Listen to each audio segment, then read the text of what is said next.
So, what are the different world economies?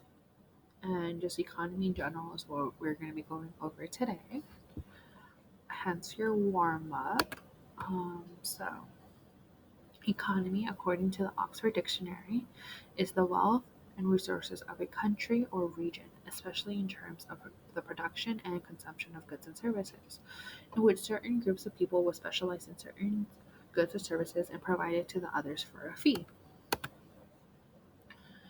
So the components of the economy are goods and services, are some of the components actually. So goods are products and are made to be sold, for example, cars, baskets, computers, and clothes. And services are work done or duties performed for other people, for example, the work of a doctor or a television repair person. So, for example, a TV is a good, while a TV repairman is a service. Then you also have things like a restaurant, um, to which is like both a good and a service. Sorry, I was doing this last night, so there's some typos. So, a producer is a person who makes products that are used by other people, for example, owners and workers, while a consumer is a person who buys goods and services. For example, everyone who buys things is a consumer. So, you're a consumer if you find anything to eat, a phone, clothes, anything like that of that sort. That makes you a consumer. Uh, So there are three types of economies in the world, and they fall into like the following three categories: traditional economy, command economy, and market economy. These are key terms that you guys should probably be writing down somewhere, and their definitions, as you see them, they're all going to be highlighted, bolded, and underlined. Like underlined, italicized, and bolded. So this is just kind of like to show where the economies lie within. So we have a pure planned economy, that's communism. And examples of that are like North Korea. And then as we're on the left side, and as we start going towards the right, we're getting the pure free market, which is like the pure competition. And we have countries like the United States and Japan. And then towards the middle, it's more like a mixed economy where it's like, no, they're not so much socialist leaning or capitalist leaning. So it's like France and Sweden. So here's our economic systems diagram. And then here's the traditional economy. Traditional economy is nature. So it's like an economy that the system in which the allocation of resources uh, other economic activities are and other economic activities are affected by ritual, custom, or the habit. So, example of that is farming, in which they produce most of the things they need and trade with others, or what they need and cannot produce themselves. So it's like if you're a farmer, you if you have sheep, you can shape them off wool. You have clothes, um, cotton. You could make clothes with that too. Um, you, you milk. You have a cow. You milk it. You have milk. You can turn that into butter, cream, cheese, and etc. And then it's like, well, let's say you have a cow, you make butter, but then your neighbor has a sheep. They make clothes. You can say, hey, I can give you milk and butter and cheese if you give me clothes. So that's a traditional economy. A capitalist economy is, by definition, according to the International Monetary Fund, capitalism is often thought of as an economic system in which um, private factors own and control property in accord with their interests, and demand and supply freely set prices in markets in a way that can serve the best interests of society. The central features of capitalism is the motive to make a profit. So, which countries are capitalist? Or capitalist because there's different forms of it. So it's like the United States, the United Kingdom, Singapore, United Arab Emirates, New Zealand, Australia, Germany, Sweden, Switzerland, Canada. And that's why I highlight quotation marks because like there's Canada who is like most of these countries are probably more socialist leaning, but they're capitalist countries in the sense that they have free healthcare, um, and stuff like that. So a capitalist economy is also known as a market economy, in which individuals depend on supply, demand, and prices to determine the answers to the four economic questions of what to produce, how much to produce in, and for whom to produce it for. In a market economy, most businesses are privately owned, and when a company sells its products, it earns a profit. Owners decide how to use profits and how much to pay workers. The closest example to this is the US free enterprise system. But like I said earlier, it's not 100% a free market economy capitalist. It's a mixture of the economies. So then the history of this is that it's diverse. The concept of capitalism has many debated roots, but fully fledged capitalism is generally thought by scholars to have emerged in northwestern Europe, especially in the Great Britain and the Netherlands areas, around the 16th to 17th centuries. So, the first stage of capitalism came about during the 17th century when merchants gradually became more involved in the production of goods by supplying materials and paying wages. The merchant made the transition to capitalism by making profits from the ownership and control of the means of production. So, this is where there's more of somebody owning, um, let's say, using the cows example. Now it's like not so much trading it, they're selling it. Like the milk of the cows, the cheese, the creams, the butter. They're not, oh, like, hey, you have wool, you can make clothes with it. I'll give you my butter, you give me the clothes. It's like, no, I have butter, you don't have butter. I'm gonna sell it to you. So give me like $10 for this thing of butter, and then now we have mixed economy. So a mixed economy is a mixture of socialism and capitalism. So this allows for economic freedom, but also allows for the government to intervene and have a say in everything. So the US is a mixed economy. So, yes, we have a little bit more economic freedom than most countries, and so do the businesses here, but the US government also kind of has a say. I mean, we pay taxes. So that means that they really are a part of our economy, um, even if we don't like it. So, something to keep in mind. But um, yeah, and so it's like the real reason why we're not solely in a market economy and we're more mixed is that, like I said earlier,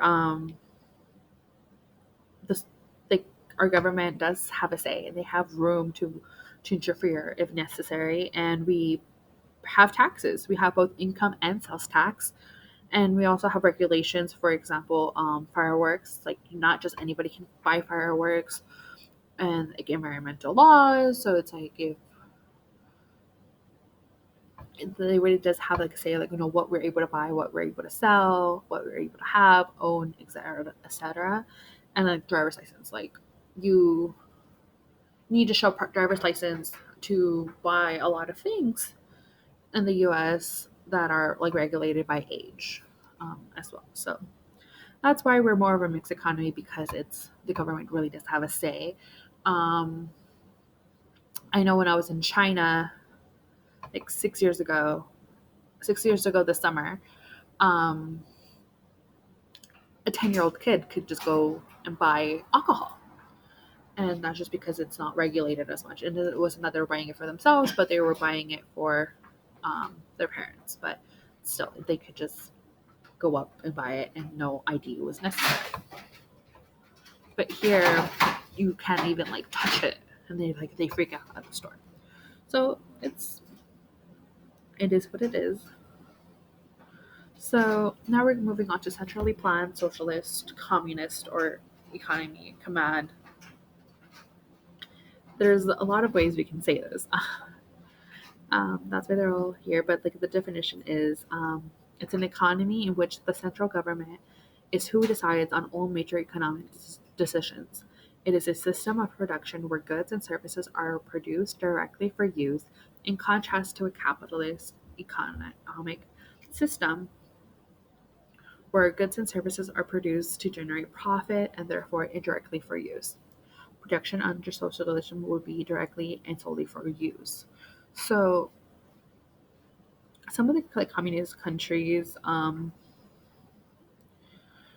here are just like North Korea, People's Republic of China, like since the 1st of October 1949, Republic of Cuba since the 1st of January 1959, the last People Democratic Republic since the 2nd of December 1975, and the Socialist Republic of Vietnam. And like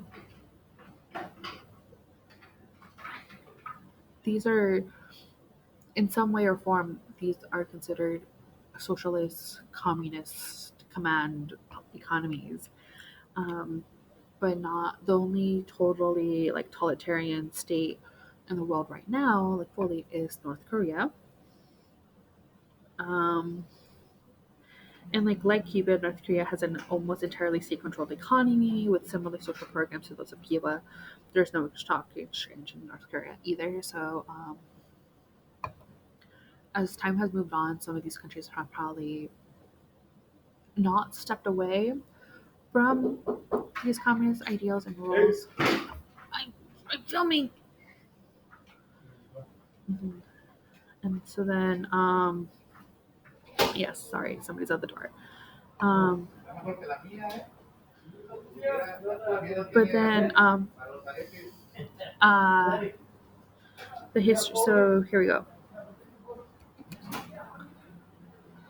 The history of socialism, communism, command, centrally planned. So it was formed as the industrial movement was advancing in the 19th century. And this was a way to kind of like protect and help the factory workers who were often overworked in dangerous environments. And it was like a way to help the rich get richer through their labor. And people didn't like that. So for socialist critics blamed capitalism for the misery of the proletariat and like is a new class of urban factory workers who labored under often hazardous conditions. So um, oftentimes these conditions were so bad, like they were going to work just to make a dollar.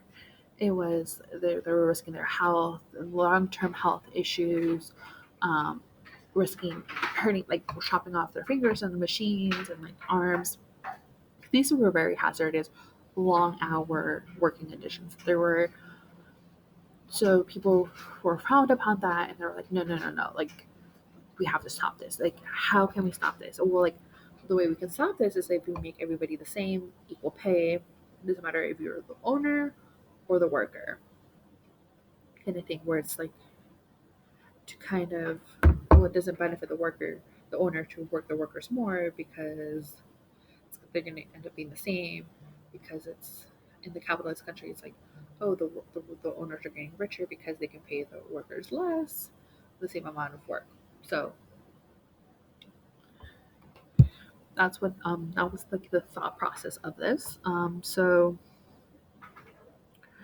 the Industrial Revolution was the transition to the new manufacturing process in Europe and the United States in the period from between 1760 to 1820 and 1840.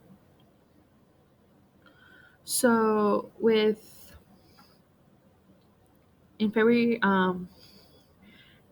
21st, 1848, German economist and philosopher Karl Marx and Frederick Engels published the Communist Manifesto, calling for a working class revolt against capitalism. Its motto, "Workers of the world unite," quickly became a rallying cry. So after this, in November 7th, 1917, Vladimir Lenin, at the helm of the Bolsheviks, ascribing to Marxism, seized power during Russia's October Revolution and became the first communist government. And then within later that month, the leftist socialist revolutionaries defeated the Bolsheviks in the election, but despite his promises of bread, land, and peace, London uses military force to take power. It's during this period of the Red Terror, um, executions of the Tsar's officials, prisoners of war, the labor camps, and other police state tactics are established. Within Lenin dies at the age of 54 on the 21st of January 1924 of a stroke, and Joseph Stalin, who had served as Lenin's general secretary, eventually takes over official role until his death in 1953 from a brain hemorrhage. He's the one who really industrialized the country through a state-controlled economy, but it led to famine.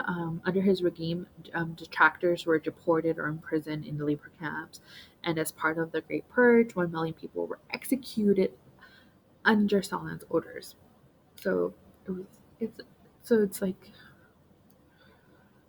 to ideal is like it's, socialism is the ideal, where everybody has the same access to everything, like healthcare and everything. But then it's like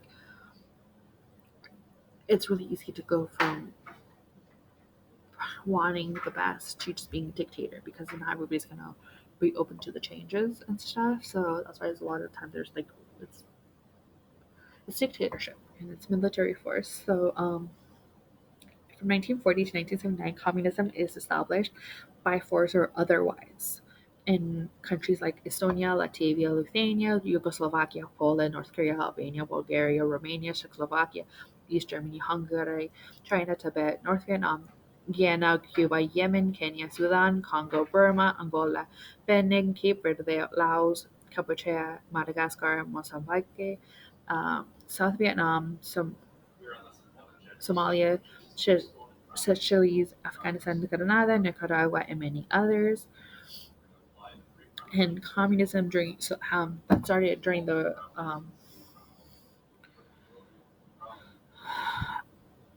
so it's like and it's an idea that after the fall of the Berlin Wall, it slowly started losing its momentum, and now only a handful of the countries in the world have this ideology of communism. And a lot of it's also because of like the Red Scare, so like communism was growing and spreading, and countries like the Western countries like the U.S. didn't like it. It went against everything that they believed in, so they really did try everything in their power to make the rest of the world and the U.S. hate any idea of socialism or anything related to communism. So that's why it's like healthcare. A lot of people are saying, "Oh, no, free healthcare, free education, like free college." And they're like, "Oh, no, no, no, no, that's like too communist. That's too socialist for us because it's like it's scary." And a lot of the people who are saying no are the ones who lived during the Red Scare, and it was a time in which you, they had drills, like fire drills, but it was just in case like the Russians are coming. So it was like a drill. It was like practice. What happens if like Russia decides to bomb us and spread communism in the United States? Like they had drills about this where you had to like duck into cover. They had bunkers. If there was like a nuclear strike in the U.S. because Russia was trying to spread communism into the United States. So that's why there's a lot of tension. It's something that has created a lot of tension even to this day. So Cuba's so to kind of expand on command economy of communism, we're going to focus on Cuba for a little bit for this slide actually. So it's most of the means of production are owned and run by the government, and most of the labor force is employed by the state. In the year 2000, the public sector employment was 76%, and the private sector at 23%. So the Cuban government, since then, it was like is the ones who like prices and like the rations of goods. And like in Cuba, those who work in the tourism industry end up earning more money than those who went to school to become doctors because of the tips, like foreigners tips.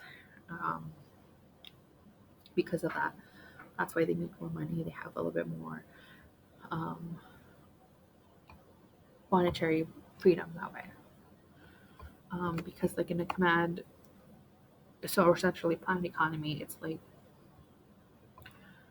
the government, which is represented by the flag, is like, they're own the industry, the price control. It's like no invisible hand of market. The invisible hand is what kind of control. So it's like in the US, they know that people are going to probably want the new iPhone. So they're going to create more iPhones and keep updating those iPhones, then probably creating older ones. They're going to keep creating newer phones instead of recreating the old ones that we have. That's the invisible hand because they know people are just going to want something better and newer. They're not going to want to go back and get something that's cheaper, older, not as new, not as many features. They have the 5-year plans. The governments have inflexible plans for future. Inefficient firms protected. Firms are not allowed to fail. Innovation difficult. No reward for taking risk and creating something new. Bureaucratic economy managed by bureaucrats and reports, and lack of freedom. Economic control required. Degree of political control. So it's like everything is controlled and dictated by the government. The people themselves have no say, and yeah.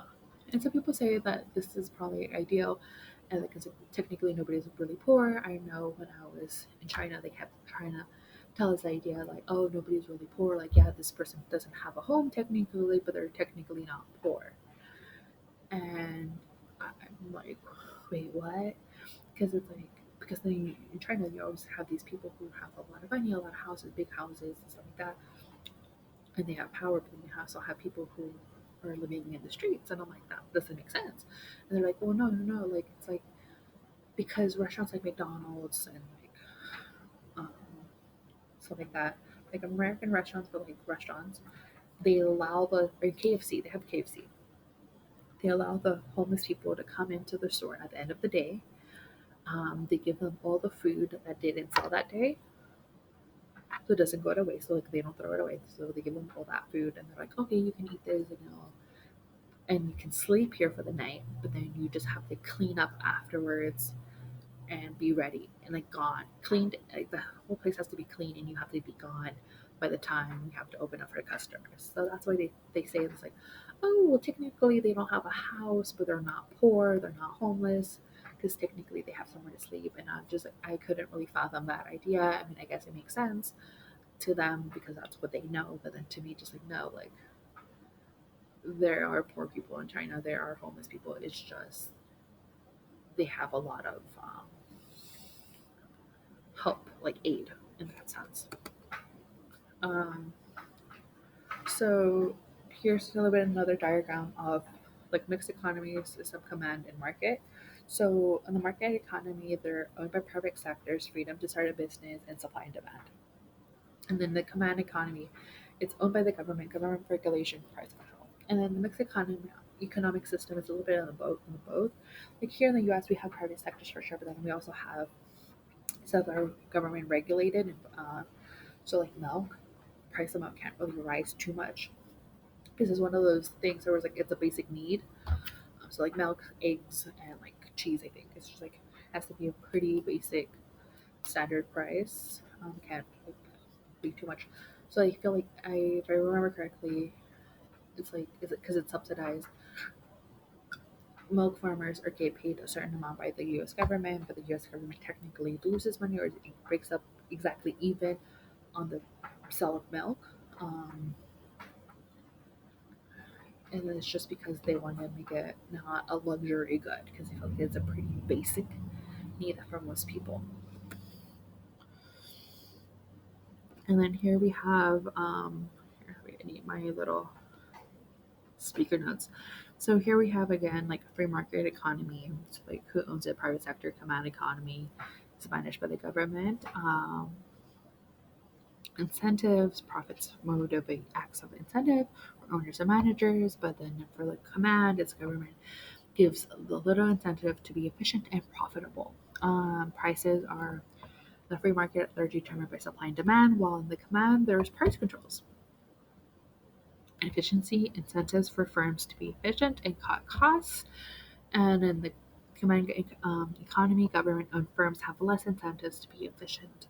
Equality free market is likely to lead to income and wealth inequality, which is very obvious, and the government may provide more equitable distribution of resources.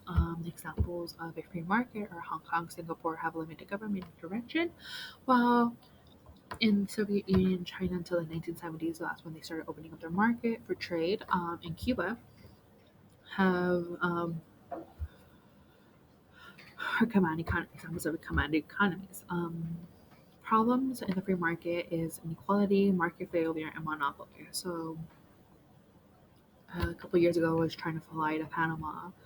There's technically one airline service that kind of has a monopoly over ton of flights to Panama, and it made it really expensive. Like these tickets, like are usually about like $400 round trip. You're going from 100 to like $1,200 real quick because everybody was trying to go to Panama, and it's very obvious.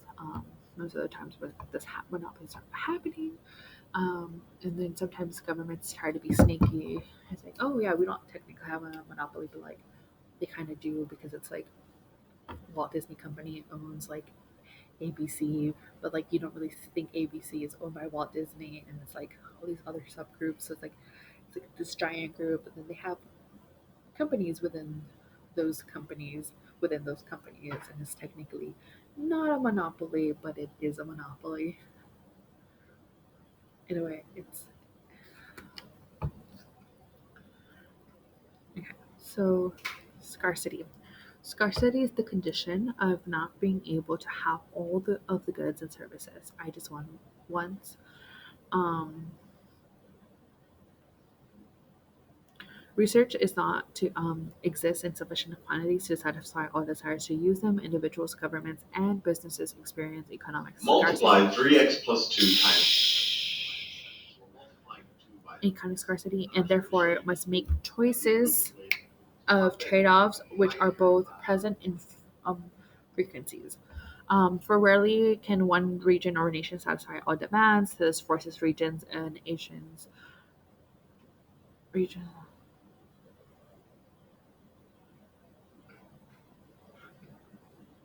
Oh, okay. Because my example I have. Okay, I'm like, why? Okay, this forces regions to trade goods and services. Trade is the exchanging of goods and services with people for other goods and services or for money. When people trade voluntarily, they expect to do better off as a result. So my thing is like, I'm not sure how familiar you guys are with Asian countries, but for the most part, in places like South Korea and like Japan, fruits and vegetables have tend to be more expensive, like on the higher price. Like these are seen as luxuries. For like $80 for like a watermelon,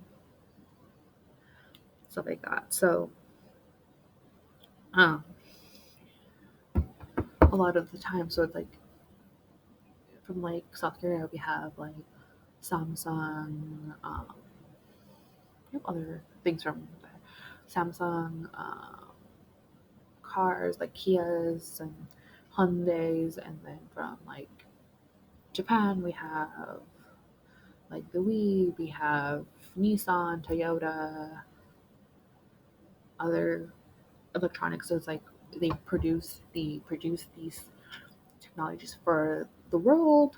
We buy them. Like I have my car's a Nissan. Like, um,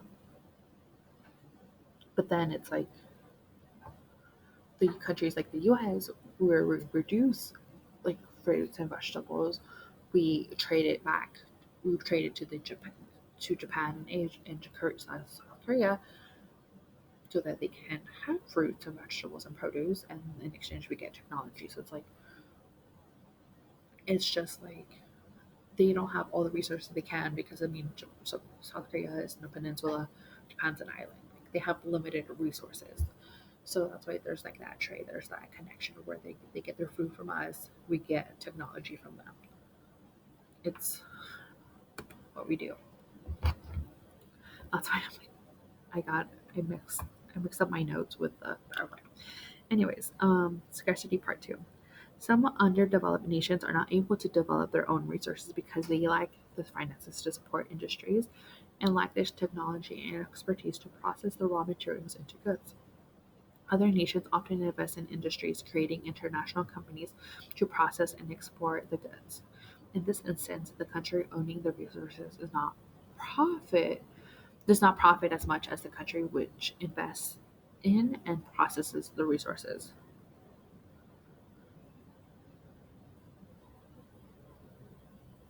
So due to this, it's why the whole world in this country relies on trade, and why, because of diplomatic and political issues happening socially concerning Taiwan and China, there's a shortage of shipments being made to the U.S. and around the globe, which is leading there to be a global shortage. As well as, I'm not sure if you've been to Starbucks recently, but a lot of the times when you go, they're missing the supplies you need to make your drinks. So whenever I go and order, I end up having to go to through 2 to 3 different drinks before I find one that they can make. So it's just because it's like when you're dealing with trade and having to depend on another country for these goods and services, it's you really need to have great public relations, and that's when international relations come into play, and like um, good policies.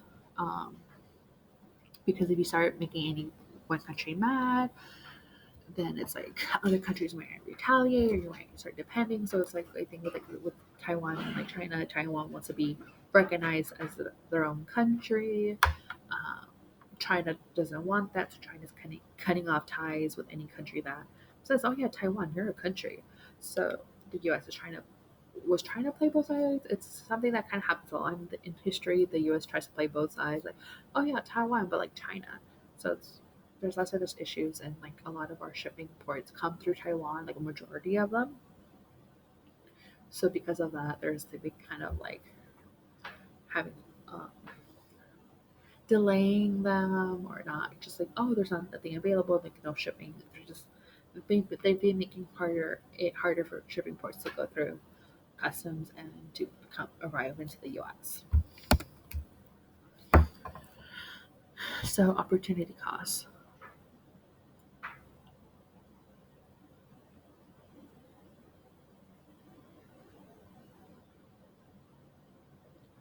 So opportunity cost is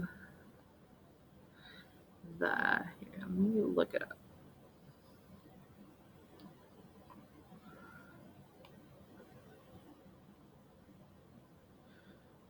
So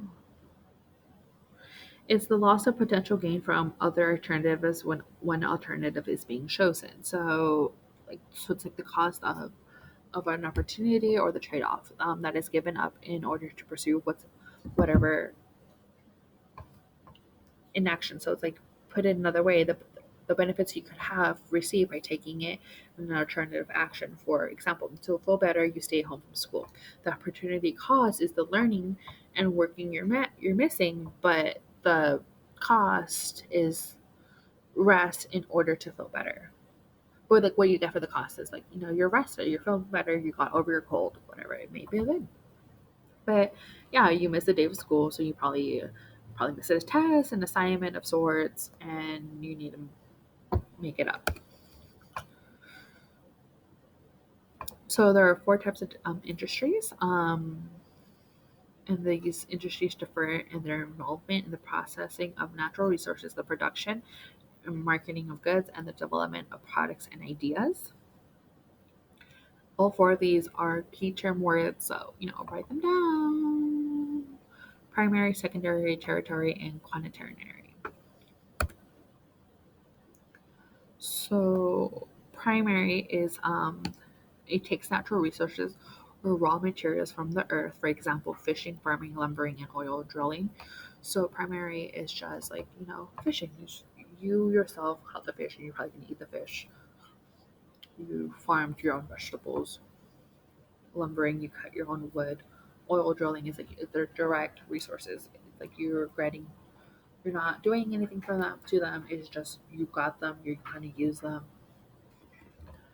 And then once you get to secondary, is like it's processes the raw materials into finished products.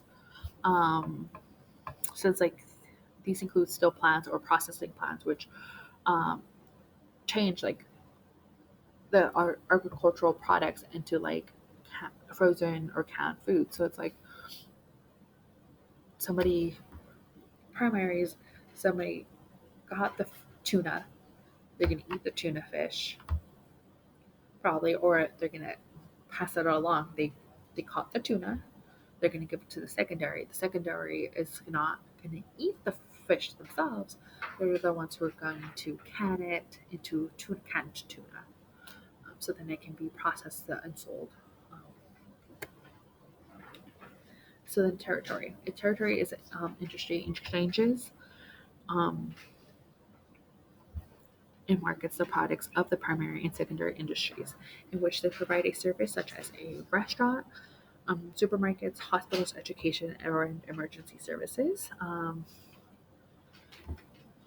So it's like um, they take what they got from primary and secondary industries, and then they are selling them to you. So it's like, you go to a fish market, you can get your fresh fish, which is primary, or you can go to a supermarket and get like canned tuna, just secondary. Um, and then there's humanitarian. So these are the industries that are part of the economy concerned with research. They gather and with gathering and dissemination of information and administration. So, which sometimes includes that territory sector, as they are both services sectors. Examples include medical research and consultation, consultancy, which is the offering of advice to a business. So, for example, of this could be like barcodes on products. If like, have you guys ever like stocked or seen somebody stock where it's like they scan it and they're like, oh wait, okay, we got these canned goods like 6 months ago. We got a new can, so they're going to expire soon. We should order more of this specific canned foods, and then like if they're too close to expiring, that's when they'll probably take them off the shelves, and then probably take throw them away. Or sometimes if you go to like the Dollar Tree or like food for less or stuff that it's like they're still good. They have a shorter expiration time though than if you were gonna get them at a Lon's or something. The food is just as good. It's just like you probably want to eat it right away instead of like just leaving it in your cupboard for like months at a time. And that's it. Thank you.